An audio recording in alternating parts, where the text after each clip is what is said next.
Hello అండి, welcome to our channel. మీ ఆంధ్ర ఆడపడుచు friends అందరూ బాగున్నారు కదా ఫ్రెండ్స్. నేనైతే ఇంటర్మీడియట్ ఫాస్టింగ్ స్టార్ట్ చేసి ఈ రోజుకైతే 23 days అవుతుందండి. నేను లాస్ట్ 13 days అయినప్పుడు నా వెయిట్ చూపించాను కదా. సో స్టార్టింగ్ లో అయితే 67 ఉన్నానండి, అది కూడా మార్నింగ్ టైం అనమాట. 13 days రోజు అయితే నేను 65.500 grams ఉన్నానండి. ఈ రోజు అయితే 24th డే. మార్నింగ్ లేచి చూస్తే చూడండి, ఇది పాత మిషన్ అండి, ఇలా ఉందని అసలు ఫీల్ అవ్వద్దు. 64 కంటే తక్కువే ఇంకా చూపిస్తుందండి. 64 అనుకోండి చూపిస్తుంది. చూస్తే ఇక్కడ కరెక్ట్గా కొంచెం అటు ఇటు మూవ్ అవుతుంది కదా, కొంచెం పాత మిషన్ కాబట్టి నేను ఇంకా 64 వేస్తున్నాను. బట్ కొత్త మిషన్లో నేను చూపిస్తున్నానండి. ఇక్కడ మళ్ళీ మీకు ఆల్రెడీ డిఫరెన్స్ కూడా మీకు ముందు చెప్పాను కదా, నేను 1 kg డిఫరెన్స్ ఉంది రెండు మిషన్స్ కానీ. సో కొత్త మిషన్లో 64 kgs 800 grams చూపిస్తుందండి. డ్రెస్ వెయిట్ ఒక 300 grams వరకు తీసేసిన 64 kgs 500 grams అంటే 64.5కి వచ్చాను. అంటే కొత్త మెషిన్ ప్రకారం నేను ఫస్ట్ అయితే వెయిట్ 68 kgs ఉన్నట్లండి. నేను ఇప్పుడు ఈ 23 daysలో 3.5 kgs తగ్గినట్లండి. నేనైతే ఎక్సర్సైజెస్ వాకింగ్ అవి చేయడానికి టైం సరిపోవట్లేదని చెప్పి ఇంకా రోజు వీడియోస్ అయితే పోస్ట్ చేయడం మానేసాను కదా అండి. బట్ ఇప్పుడు కూడా నేనేం పెద్దగా చెయ్యట్లేదు, ఎందుకో టైం కుదరట్లేదండి ఎడిటింగ్స్ వల్ల.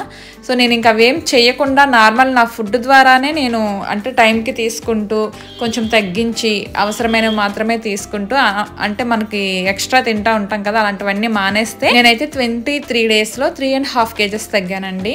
ఇంకా ఫాస్ట్గా తగ్గాలంటే తగ్గొచ్చు, బట్ నేను ఇంకా అంత ఫాస్ట్గా తగ్గాల్సిన అవసరం ఏం లేదు. ఇంకా నాకు ఉన్న 18 daysలో 1.5 kg తగ్గితే సరిపోతుంది నాకు. అంతకంటే ఎక్కువ తగ్గినా కూడా ఇంట్లో వాళ్ళు ఒప్పుకోరని చెప్పి నేను కూడా నిదానంగానే చేస్తున్నా అండి ఫాస్టింగ్, అదే ఈ ప్రాసెస్ అనేది. అప్పుడప్పుడు నాకు నచ్చినప్పుడు ఏవైనా ఇంట్లో స్వీట్స్ లేకపోతే ఐస్ క్రీమ్స్ ఇలాంటివి తెచ్చినా కూడా ఒక్కొక్కసారి ఇంకా మనసు కంట్రోల్ చేయలేక తినాల్సి వస్తుంది. దానివల్ల కూడా ఇంకా ఫాస్ట్గా తగ్గట్లేదు అనమాట. సో ఇక్కడైతే నేను దోశలు చూపించాను కదండి, అదేంటి అంటే బ్లాక్ రైస్ అలాగే రెడ్ రైస్ కలిపి మిక్స్ చేసి చేశాను అనమాట మినపప్పుతో పాటు. అందుకే ఆ కలర్ వచ్చింది, పర్పుల్ కలర్ లాగా వచ్చింది కదా లైట్. అండ్ నెక్స్ట్ అయితే కర్రీ కోసం అయితే పిల్లలకి బెండకాయ ఫ్రై అలాగే పీనట్ వేరుశెనగ పలుకులతో ఫ్రై లాగా చేసి వాళ్ళకైతే కర్రీ చేశాను పిల్లల కోసమని. మా కోసం అయితే అరటికాయ చేస్తున్నానండి. ఇది ఈరోజు అయితే డిఫరెంట్గా కట్ చేశాను అనమాట. ఏం చేద్దాం అనుకున్నా అంటే చిన్నప్పుడు మా మామ చేసేది మనకి చింతపండు రసం అలాగే బెల్లం పుల్ల బెల్లం పెట్టి అరటికాయ వండుతారు అనమాట. కొన్ని రకాల కూరలు వండుతారు కదా, సారకంద అలాంటివి. సో ఆ టైప్లోనే ఇది కూడా వండేవారు అనమాట చిన్నప్పుడు. అలా వండుదాం అనుకున్నాను, మళ్ళీ ఎందుకోలే మా ఆయనకు నచ్చుతో ఎందుకు మళ్ళీ తలనొప్పి అని చెప్పి నార్మల్గానే షేప్ మాత్రమే వేరు కానీ మిగతా ప్రాసెస్ అంతా ఒకటే అండి. ఇంతకుముందు నేను అరటికాయ ఫ్రై కర్రీ చూపించాను కదా, ఉడికించి వాడేసిన కర్రీ, అదే ప్రాసెస్ అనమాట. టేస్ట్ ఇది కూడా బాగుంటుంది అండ్ నాకు ఆ టేస్ట్ కూడా ఇష్టం. ఏదో ఒక రోజు చేయాలి పుల్ల బెల్లం పెట్టి. కర్రీ అయితే మంచి కలర్ఫుల్గా ఉంది కదా. ఇంకా ఈ కర్రీ అయితే నాకు మా ఆయనకి అనమాట. సో మా ఆయనకి కర్రీస్ ఎక్కువ ఉండాలని చెప్పాను కదా అండి, అందుకని చెప్పి ఎక్కువ మోతాదులోనే వండుతాను కర్రీ అయితే. ఇక్కడ బాక్స్ చూసారు కదా, ఈ అరటికాయ కూర అయితే మా ఆయన కోసం, ఆ వైట్ రైస్ కూడా మా ఆయనకే, అండ్ ఈ ఫ్రై అయితే మా చెర్రి బాబుకి. అలాగే ఈ ఫ్రై కలిపిన రైస్ ఏమో మా హనీ పాపకి. నేను రసం పెడతానంటే తనేమో వద్దని చెప్పింది, ఫ్రైయే కలిపేసే నేను తింటానని చెప్పింది.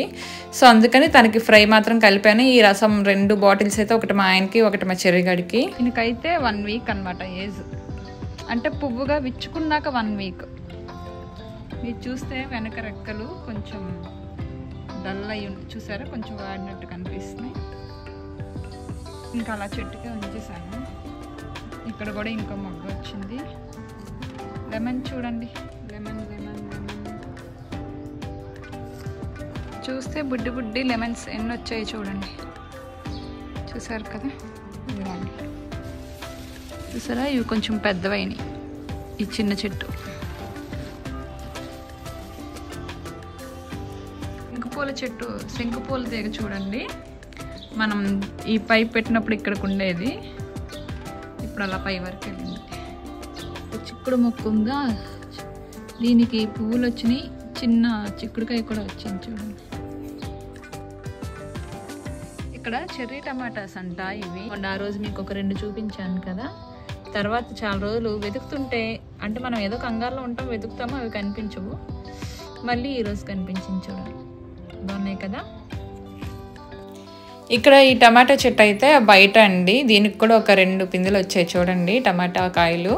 సో పురుగు వచ్చింది చూడండి ఫ్రెండ్స్, అదే చూపిస్తున్నాను నేను మీకు. అండ్ బయటకి వేలాడింది కదా, కుక్కలు కూడా తిరుగుతూ ఉంటే మళ్ళీ పీకేస్తాయని చెప్పి ఇక్కడ లోపలికి సెట్ చేస్తున్నాను. అక్కడ కనిపిస్తున్నది అయితే పాములాగా కనిపిస్తుంది అయితే కరివేపాకు చెట్టు. పెద్ద జెండాకు ఇలాగా పై వరకు వెళ్ళిపోయింది అనమాట, కింద రెమ్మలే ఉండవు. అది నాకు సంబంధం లేదులేండి, అంటే నేను లేను అప్పుడు, అలా వెళ్ళిపోయింది పైకి. సో నేను ఉంటే కొమ్మలు కట్ చేసి ఎలాగోలా సెట్ చేసేదాన్నేమో. అండ్ నెక్స్ట్ చిక్కుడు పాదు అయితే కరివేపాకు చెట్టు మీద నుంచి అలా పై వరకు వెళ్ళిందండి. ఫ్రెండ్స్ వీడియో నచ్చితే లైక్ చేసి కామెంట్ చేయండి, అలాగే మన ఛానల్ని సబ్స్క్రైబ్ కూడా చేసుకోండి. ఉంటాను, బాయ్ బాయ్.